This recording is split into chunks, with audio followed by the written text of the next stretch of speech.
It's official, I'm back with the budget gaming PC builds.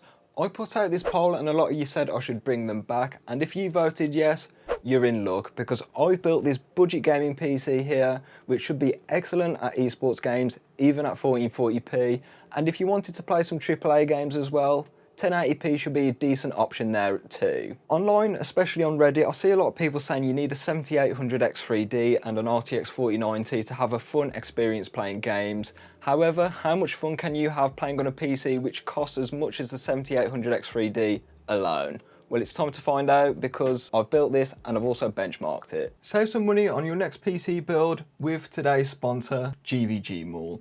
I've personally used GVG Mall to activate some of my PC builds and they're sorting you out with 25% off if you use code YAM. GVG Mall offers both Windows 10 and 11 OEM keys, and if you want to save a bit of money, you could buy the Windows 10 Pro key and upgrade to Windows 11 free of charge. This is if you've got Windows 10 installed. Just copy and paste the code you receive into the Windows activation box and there you have it. An activated copy of Windows. Now you can enjoy your PC without any interruptions, and you can also personalize it as well. So don't forget to use code YAM for 25% off of your Windows OEM key with the link in the description. As I said in the intro, I wanted to build a low-end sort of budget machine which would sort of play pretty much every single game on the market without breaking the bank too much. This is kind of hard at this price point, especially when consoles like the Xbox Series S and even the Series X now, as that's getting reduced in price. That does make this kind of hard to recommend a gaming PC at this price point. However, I think I might have achieved my goal with the parts I've got today. At the heart of this PC is the Intel Core i7-4770. This Haswell CPU actually holds up pretty decently in 2023. It's got very similar single thread performance to Zen 1 Ryzen processors and they're still pretty capable of gaming, so a Haswell chip like this is still very capable of gaming in my book. And the GPU I've paired it with is probably one of the higher GPUs I'd recommend with a 4770, and that is the RTX 2060 6GB. This entry-level RTX card is actually pretty decent at 1080p, as I found out in a video which you can watch up here. However, the i7 shouldn't hold it back by too much, especially if you're playing at either 1080p in some AAA games or maybe even 1440p in esports games. As for the other specs, they are pretty standard for a gaming PC like this. We have 16GB of dual channel 1600MHz DDR3 memory, a 1TB Crucial BX500 SATA SSD, which is plenty enough for the games that we're going to be storing on this thing. And before speccing this PC, I never heard of Techwear ever, but their cases seem to be pretty decent. This one's got 3 RGB fans, it's got tempered glass, which is a swinging side panel, which is something I like to see, and the airflow focus on this case seems to be pretty decent, so if you've got relatively hot components, I think this case should be fine for that. So all of these parts totaled up to about £336, and for a PC like this, the money that you're spending, you are getting quite a lot of gaming performance because that RTX 2060, especially paired with a somewhat competent CPU like the i7-4770, is a recipe for some decent gaming performance, especially when you're not paying that much.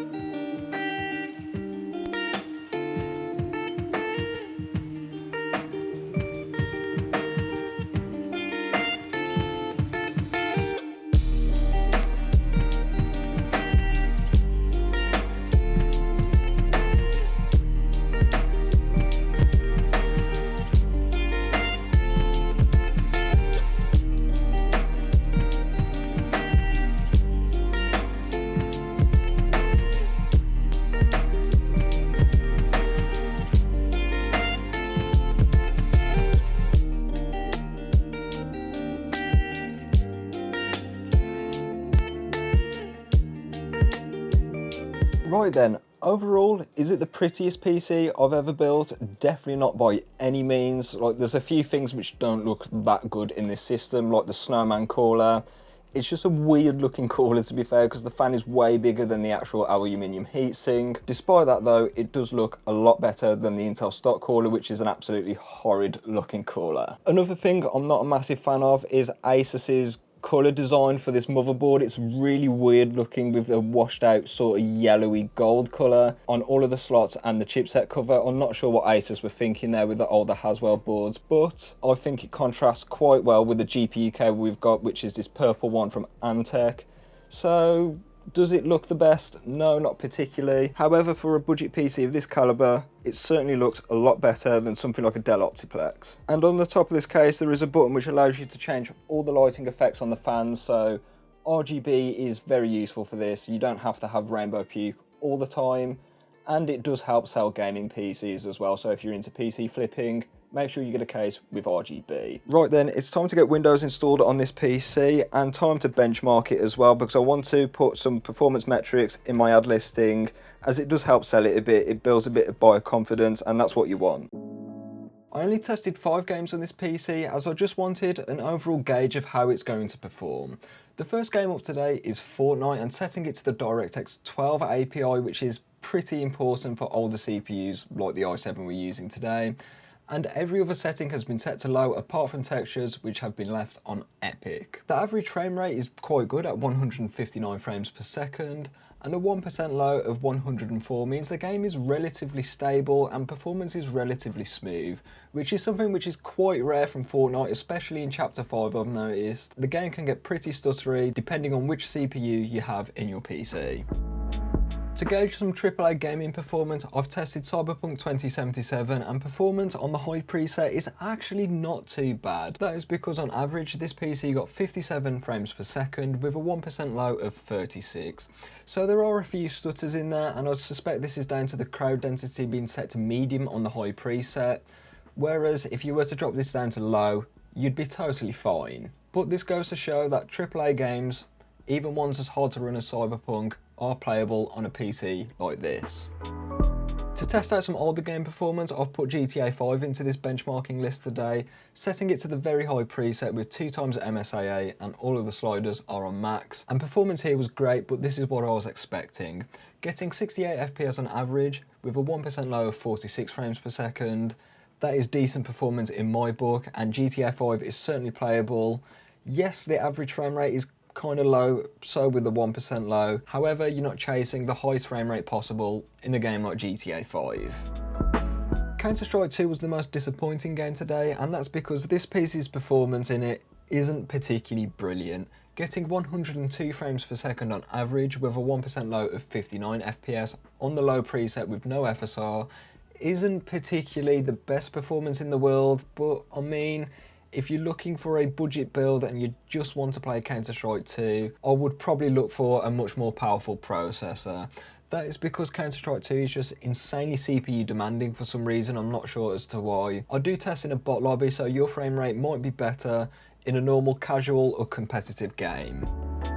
The last game up today is Rainbow Six Siege, and I've set it to the medium preset, as a lot of competitive players probably will be doing maybe either this or low. However, performance here was great, getting 171 frames per second on average, and a 1% low of 113 FPS is decent 1080p performance in my book. Because this PC was CPU bound at 1080p with the medium preset, I suspect if you were to up this to 1440p, your performance should still be great in this game. So this PC can certainly give decent frame rates in Rainbow Six Siege. So for the price of a 7800 X3D, I think this budget PC punches well above its weight.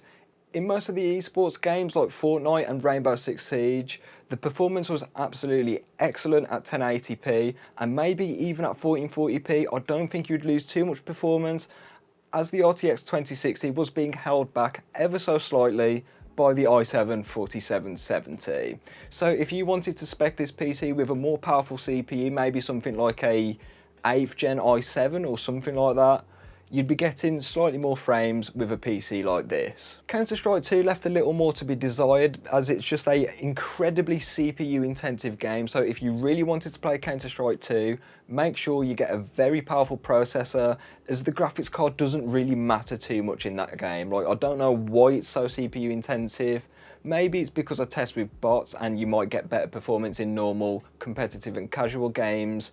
However, it is still very CPU demanding. AAA gaming performance shouldn't be too bad on this machine either, as Cyberpunk on the high preset got just below 60 frames per second, and if you were to adjust some of the settings, you'll easily get above 60 frames in that game.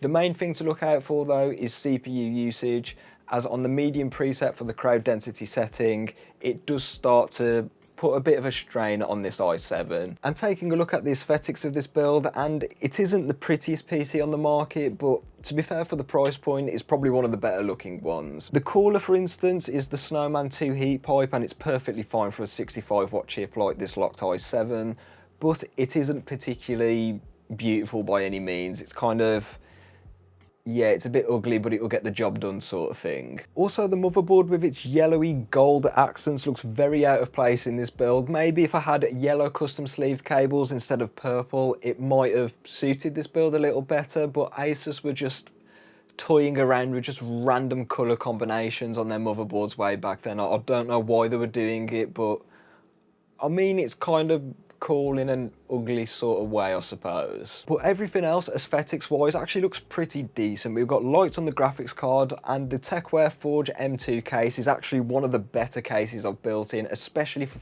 £45, which is what this case costs. You get tempered glass, which is always a nice feature, and it's also on a swivel as well. And if your motherboard doesn't have an RGB connector, don't worry as well, because this one doesn't have one, and you can change the light of the fans using the top button like that. So yeah, if you wanted to do some budget PC flips, or you just wanted to build a budget PC for yourself, I highly recommend this case. Overall then, if you were looking to build a budget gaming PC in around this price point, Haswell is certainly a decent option for that, especially if you wanted to use a lower end GPU than the RTX 2060 I use today.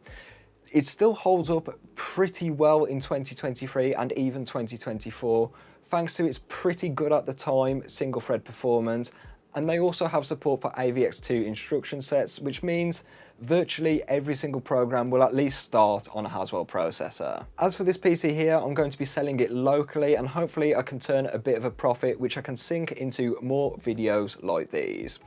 With that being said, that brings me on to the end of the video.